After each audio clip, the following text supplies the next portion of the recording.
Hello friends, आज हम बात करने वाले हैं कि अबॉर्शन यानी कि गर्भपात के बाद आपको कौन से चीजें नहीं खानी चाहिए। हमें ये तो पता होता है कि अबॉर्शन के बाद कौन सी हेल्दी चीजें खानी चाहिए। अगर ये आपको नहीं पता है तो इसके ऊपर भी मैंने वीडियो बनाई है, आप चैनल पे जाके चेक कर सकते हैं और वो देख सकते हैं। बट आज की वीडियो में हम एक्सक्लूसिवली देखने वाले कि कौन सी चीजों से आपको बिल्कुल परहेज करना चाहिए, नहीं खानी चाहिए, क्योंकि बहुत से महिलाएं ये चीजों का सेवन करती है और इसकी वजह से उनको फायदा होने के बजाय नुकसान हो सकता है, क्योंकि उन्हें पता ही नहीं होता है कि उन्हें एक्चुअली क्या नहीं खाना चाहिए। तो सबसे पहली चीज जो आपको अबॉर्शन के बाद बिल्कुल नहीं खानी चाहिए वो है रिफाइंड कार्बोहाइड्रेट या स्टार्च, यानी कि सफेद चीजें, जैसे कि मैदे से बनी चीजें आपको नहीं खानी चाहिए, जैसे कि pasta, noodles, pizza, burger, white bread, biscuit, toast, ये सब चीजें आपको नहीं खानी चाहिए। इसमें फाइबर की कंटेंट भी बहुत ज्यादा कम होती है और हाई कार्बोहाइड्रेट होता है। बेसिकली जो कार्बोहाइड्रेट हम अबॉर्शन के बाद खाने के लिए कहते हैं वो होता है कॉम्प्लेक्स कार्बोहाइड्रेट। बट ये सब चीजें जो मैंने अभी आपको बताई है ये रिफाइंड कार्बोहाइड्रेट है, जो आपके सेहत के लिए बिल्कुल अच्छा नहीं होता है।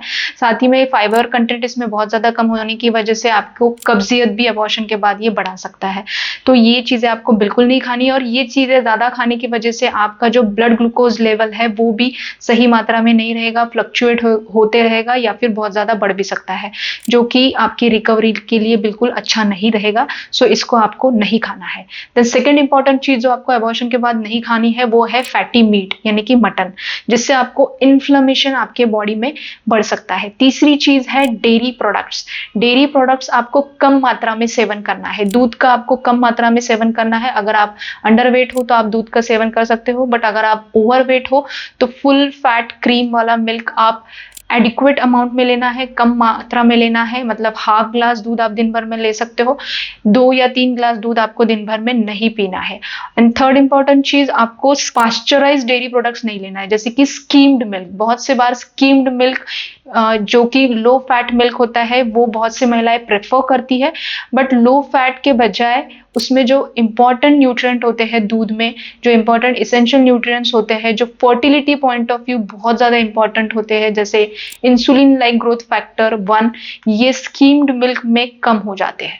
तो इसीलिए मैं जनरली इवन कोई पेशेंट महिला ओवरवेट भी है तो भी मैं फुल फैट मिल्क, या कोई भी डॉक्टर आपको फुल फैट मिल्क लेने की एडवाइस करेगा, स्किम्ड मिल्क आपको अवॉइड करना है।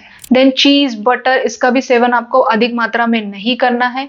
फैटी मीट, डेयरी प्रोडक्ट्स, ये बहुत ज्यादा मात्रा में खाने की वजह से आपके बॉडी में सूजन यानी कि इन्फ्लेमेशन पैदा हो सकती है, जो कि आपकी रिकवरी को लेट कर सकता है। तो ये सब चीजें आपको नहीं खानी है। देन इसके बाद में आपको सोय प्रोडक्ट्स नहीं खाना चाहिए, जैसे कि सोयाबीन है, सोय मिल्क है। सोय प्रोडक्ट्स में जो एक्टिव इंग्रेडिएंट होता है वो होता है फाइटेट। तो ये फाइटेट, अगर आप सोय प्रोडक्ट ज्यादा लेते हो तो जो आपके खाने में का आयन है, जो आपके पालक, मेथी, जो भी वेजिटेबल्स आप खा रहे हो, जो भी चीजें आप खा रहे हो, तो उसमें से आपका डेली आपके इंटेस्टाइन में से आयन एब्सॉर्प्शन होता है। बट सोय प्रोडक्ट्स अगर आप खाते हो तो ये फाइटेट आयन के एब्सॉर्प्शन को कम कर सकता है, और इसीलिए अबॉर्शन के बाद या आपको कभी भी आपको खून की कमी होती है तो ऐसे स्थिति में आपको ये सब चीजें अवॉइड करना है। देन इसके बाद में आपको जंक या प्रोसेस्ड फूड को अवॉइड करना है। जंक फूड जैसे कि पिज्जा, बर्गर, पानीपुरी, समोसा, कचौरी, ये सब चीजें अवॉइड करना है। मुझे पता है जब आप इल हो, जनरली हम बहुत ज्यादा इमोशनल हो जाते हैं, और जो चीजें हमें अच्छी लगती है वो हम खाना प्रेफर करते हैं, और घर वाले भी ऐसे वक्त हमें मना नहीं करते हैं क्योंकि हम बहुत ही इमोशनल इम्बैलेंस में होते हैं। तो basically once in a while, मतलब 15 दिन में एक बार ये सब चीजें ठीक है, बट अगर आप बार बार या हफ्ते में 2 या 3 बार आप ये चीजें खाते हो तो इसे आपको परहेज करना है। ये आपका शुगर लेवल डिस्टर्ब करेगा या आपको वेट गेन करवाएगा, जो कि अबॉर्शन के बाद, जो अगर आप 2 या 3 महीने बाद आप हेल्दी प्रेगनेंसी चाहते हो तो ये सब चीजें बैठे बैठे खा के अगर आप खुद का वजन बढ़ा ले रहे हो, जिसकी वजह से आपको हार्मोनल इम्बैलेंस हो सकता है, जिसकी वजह से आपको आगे जाके दिन रहने में भी प्रॉब्लम हो सकता है। और अभी फिलहाल अबॉर्शन के बाद ये इन्फ्लेमेशन नो डाउट आपके बॉडी में बढ़ाएगा, जो आपकी रिकवरी को डिले करेगा, और इसीलिए आपको ये चीजें नहीं खानी है। देन आपको कैंड या प्रिजर्वेटिव जिसमें होते हैं वो फूड्स, प्रिजर्व फूड्स, वो नहीं खाने हैं, क्योंकि प्रिजर्वेटिव्स या एडिटिव्स जिसमें होते हैं, नो डाउट ये हार्मफुल केमिकल्स होते हैं जो आपके बॉडी में सूजन बढ़ा सकते हैं। इससे आपको इन्फेक्शन भी हो सकता है और फूड पॉइजनिंग होने का भी खतरा हो सकता है। तो प्रिजर्व फूड जैसे कि होते हैं चिप्स है, जैसे चूड़ा के पैकेट्स होते हैं, जो भी फूड पैकेट में बंद होते हैं वो सब उसमें प्रिजर्वेटिव्स होते हैं, और इसीलिए वो लंबे समय के लिए टिक पाते हैं। बट एक्चुअली ये फूड आप आपके ब्लड शुगर को कम ज़्यादा यानी कि फ्लक्चुएट करते रहते हैं और आपको वेट गेन में भी बढ़ावा देते हैं। तो इसीलिए इसको आपको अवॉइड करना है। देन आपको स्वीट्स अवॉइड करना है। स्वीट ये हाई ग्लाइसेमिक इंडेक्स वाले फूड होते हैं, जैसे चॉकलेट है, कैंडीज है, कार्बोनेटेड ड्रिंक्स है, राइट, सॉफ्ट ड्रिंक्स जिसे हम कहते हैं। तो ये सब ड्रिंक्स आपको अवॉइड करना है, क्योंकि इससे आपके ब्लड में शुगर लेवल बहुत ज्यादा शूट अप हो जाएगा, जिसकी वजह से एबॉर्शन के बाद आपका शुगर लेवल बढ़ने का भी खतरा बढ़ सकता है।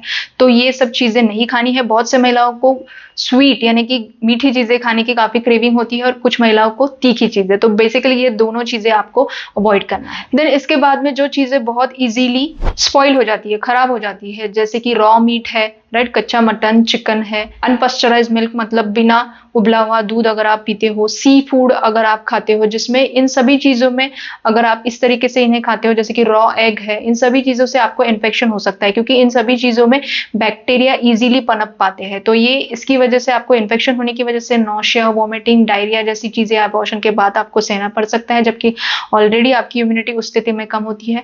अगर ये चीजें आप बहुत ज्यादा मात्रा में खाते हो तो नो डाउट इससे आपको फूड पॉइजनिंग भी हो सकता है। देन इसके बाद में आपको अल्कोहल यानी कि शराब का सेवन नहीं करना है। बहुत से महिलाएं आजकल शराब का सेवन भी काफी कर रही है, तो अबॉर्शन के बाद आपको कुछ महीने के लिए इसको अवॉइड करना है, क्योंकि अगर आप रेगुलर बेसिस पे अल्कोहल यानी कि शराब का सेवन करते हो तो अल्कोहल एक्चुअली डिहाइड्रेटिंग एजेंट है, मतलब आपके बॉडी में डिहाइड्रेशन करेगा, आपकी बॉडी की पानी की मात्रा कम करेगा।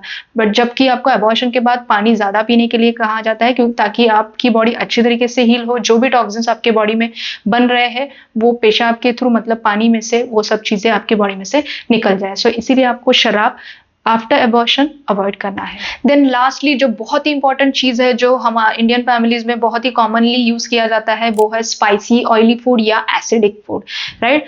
बहुत सारी महिलाएं बहुत ज्यादा तेज मसाले या तली हुई चीजें का सेवन करती है, जिससे आपको ट्रांस फैट यानी कि बैड फैट मिलता है, जो आपको अननेसेसरी वेट गेन करा सकता है, हार्मोनल इम्बैलेंसेस आपके करा सकता है और आगे जाके आपको दिन रखने में भी दिक्कतें पैदा कर सकता है। तो आपको स्पाइसी या तली हुई चीजें ऑन एंड ऑफ नहीं खाना है। 15 या 20 दिन में आप एक बार खा सकते हैं तले हुई चीजें, या फिर तेज मसाले का भी सेवन आपको कम करना है। इन सभी चीजों की वजह से आपको इन्फ्लेमेशन यानी कि सूजन होने का बढ़ने का खतरा बढ़ सकता है। तो ये चीजें आपको नहीं खाना है। देन आपको एसिडिक फूड मतलब जो एसिडिटी बढ़ाने वाली चीजें हैं, जैसे कि कोल्ड ड्रिंक्स है, सॉफ्ट ड्रिंक्स है, देन कुछ फल होते हैं, साइट्रस फ्रूट्स, नो डाउट इसमें विटामिन सी ज्यादा अच्छा होता है, बट आपको सिट्रस फ्रूट जैसे कि नींबू है, संतरा है, मौसम्बी है, कीवी है, ये सब फ्रूट्स आपको निहारे पेट मतलब सुबह उठते ही अवॉइड करना है। आप ब्रेकफास्ट के बाद या खाना खाने के बाद थोड़ा बहुत आप खा सकते हो, बट बहुत ज्यादा आपको इसे नहीं खाना है, जिसकी वजह से आपकी एसिडिटी बढ़ सकती है। तो ये चीज नहीं खाना है। जो चीजें को आप एलर्जिक है, जैसे एलर्जिक फूड्स आपको पता होंगे, तो वो चीजें भी आपको इमीडिएट पोस्ट एबॉर्शन पीरियड में नहीं खाना है। आई होप ये जानकारी आपको अच्छी लगी है। अगर ये जानकारी आपको अच्छी लगी है तो इसे लाइक शेयर जरूर कीजिए, और ऐसे ही हेल्थ रिलेटेड इंफॉर्मेशन के लिए इस चैनल को विद बेल बटन सब्सक्राइब करना ना भूलें। Thank you.